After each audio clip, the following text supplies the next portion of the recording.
we had both relapsed. We were, shooting heroin again, and then living in my truck basically in Salt Lake for like a year. Just selling drugs, stealing, robbing, doing whatever I could to support my habit. And it's just always like a series of lines you say you wouldn't cross, like Oh yeah. first time I did heroin, like a couple years before that, I'm like, I'm never going to touch heroin, right?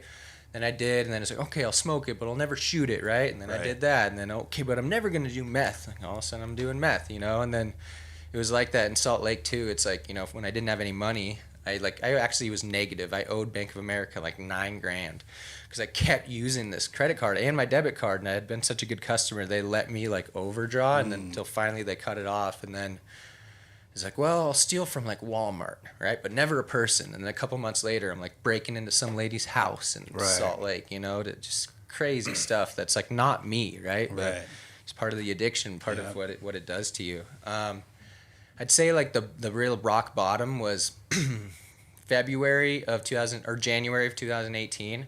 I almost lost my foot because of heroin addiction. I had shot up and I had missed the vein in my foot, but I've been trying to find a vein for like 2 hours, and I was so sick. I was like, I'm just gonna do it anyways. Over the next couple of days, it started getting red, it started hurting, it started getting swollen. And then finally I went to the ER, and then they like immediately took me back, and they're like, okay, we're gonna need to call an orthopedic. It was like 2 a.m. They had this guy on call, woke him up out of bed. He came to the hospital, he took one look at my foot, and he's like, I'm gonna do my best to try to save it. And I'm like, what do you mean? I thought you could just drain it and give me a couple antibiotics, I'd be on my way. But no, I had to stay in the hospital for like 13 days. 5 surgeries on it during that span, and I still have like really pretty bad scars, but I have pretty much full mobility and not nerves. Like I can't feel the top of it, but it doesn't affect my everyday life or anything at all now. So it's a big blessing. But it's funny because that was like the rock bottom, but it wasn't even the moment I got sober. Right. Sure. Yeah. Like while I was in the hospital, like, obviously they're giving me morphine and all this stuff, but I was still having my girlfriend go out, get heroin, and bring it back to me in the hospital and put the blanket over me and shoot up like in the hospital. Oh, man.